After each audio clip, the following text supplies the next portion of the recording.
Il était une fois une petite fille. Une fois, son riche père a épousé une méchante belle-mère.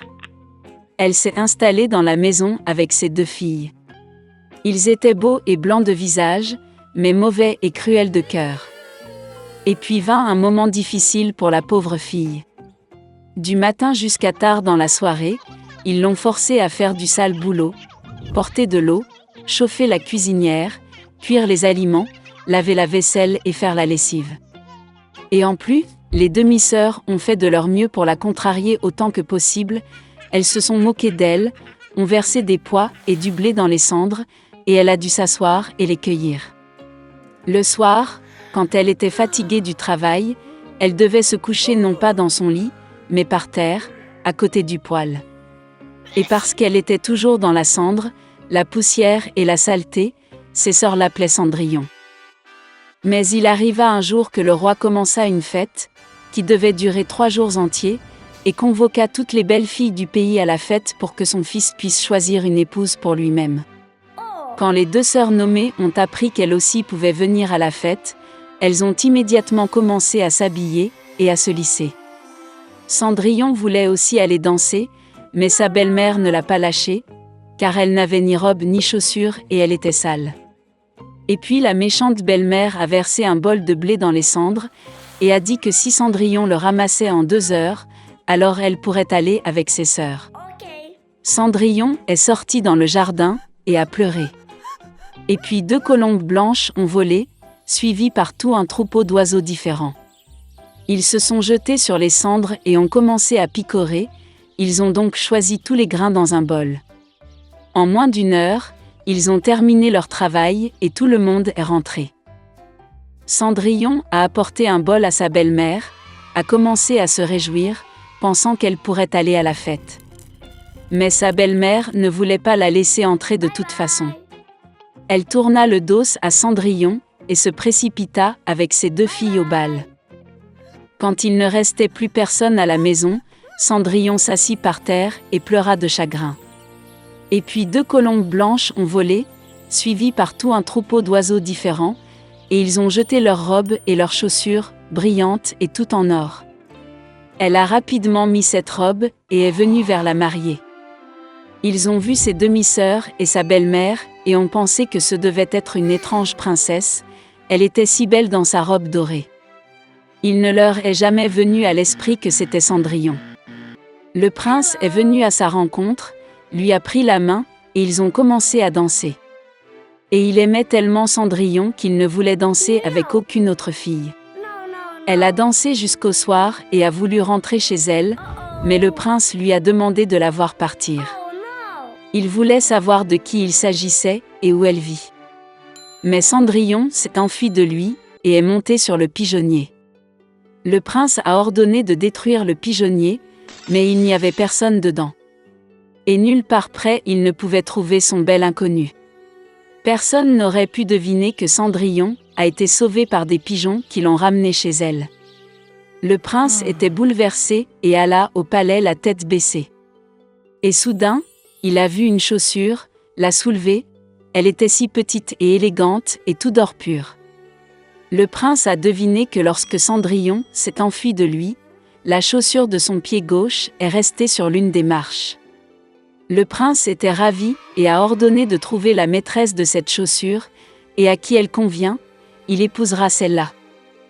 Les parents sont revenus du bal, ils ont vu que Cendrillon dormait dans sa chemise sur la cendre, et une faible lumière était allumée près du poêle. Les 2 sœurs sont allées dans leur chambre, espérant que demain, elles seraient les plus chanceuses à enfiler la pantoufle d'or. Le lendemain, le prince est venu chez eux et a dit que tous ceux qui voulaient essayer la chaussure de sa future épouse devraient sortir. 2 sœurs sont sorties et la belle-mère a enfermé Cendrillon dans la maison et ne l'a pas laissé sortir. La sœur aînée l'a essayé, une petite chaussure. La petite sœur l'a essayé, la chaussure est géniale. Le prince était sur le point de partir, mais Cendrillon sortit par la fenêtre et courut vers lui. Et elle a mis une chaussure, et ça lui allait. Le prince la regarda dans les yeux et reconnut en elle la très belle fille avec qui il dansait. Il a pris Cendrillon, l'a mise sur un cheval, et est parti jouer un mariage avec elle. Et il a ordonné aux sœurs et à la belle-mère d'être enfermées dans leur maison, et de ne jamais les laisser sortir de là. C'est ainsi qu'ils ont été punis pour leur malice et leur tromperie. Il était une fois une vieille chèvre. Elle a eu 7 enfants. Elle les aimait autant que seule une mère peut aimer ses enfants. Elle allait aller dans la forêt, apporter des herbes et des branches pour le déjeuner.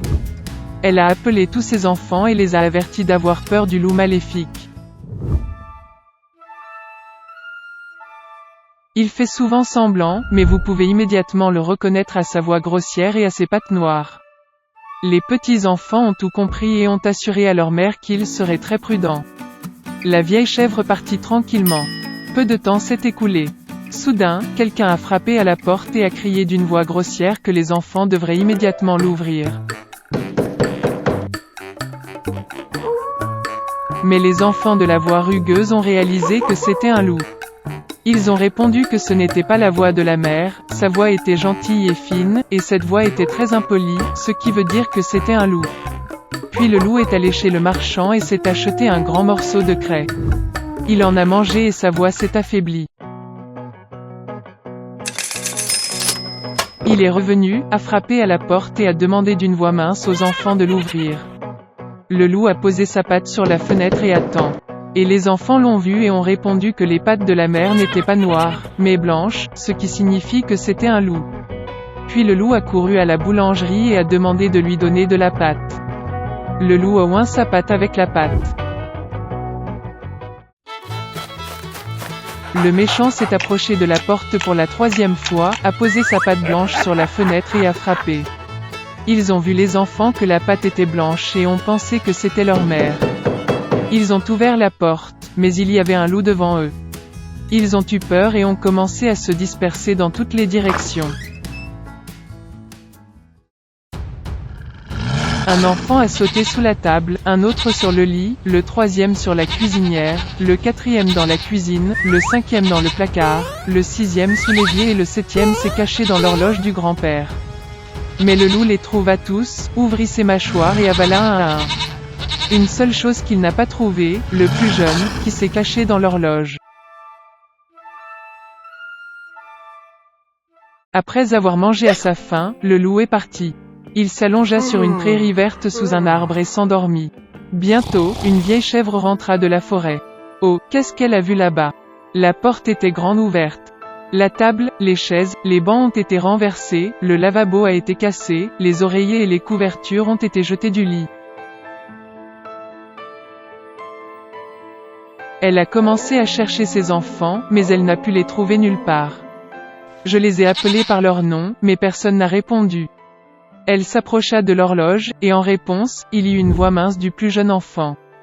Elle l'a fait sortir de là et il a dit qu'un loup est venu et a mangé tout le monde. Comment la chèvre a pleuré pour ses pauvres enfants. Finalement, elle quitta la maison, et la plus jeune chèvre courut après elle. Elle est venue au pré, a vu, un loup gisait près de l'arbre et ronflait de sorte que les branches tremblaient.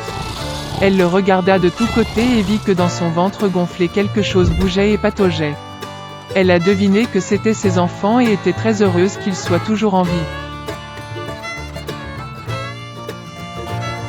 Elle a dit à l'enfant de courir à la maison dès que possible et d'apporter des ciseaux, une aiguille et du fil. Ensuite, la chèvre a coupé le ventre du loup avec des ciseaux, et de là, un enfant a sorti la tête. Et puis les autres ont sauté tous les 6, et rien de mal ne leur est arrivé. Quelle joie c'était! Ils ont commencé à embrasser leur mère, à sauter et à danser. Puis la vieille chèvre a dit que ce serait bien de donner une leçon au loup pendant qu'il dormait encore. Ils ont tiré des pierres et les ont fourrées dans le ventre du loup. Une vieille chèvre a recousu son ventre, mais il n'a rien remarqué, n'a même jamais bougé. Le loup a dormi, s'est levé et a eu une telle soif dans son ventre qu'il a décidé de boire l'eau du puits. Il s'approcha à peine du puits, se pencha vers l'eau, et de lourdes pierres le tirèrent au fond du puits. 7 enfants ont vu cela et ont commencé à danser de joie avec leur mère. C'est ainsi qu'ils ont enseigné une leçon au loup maléfique.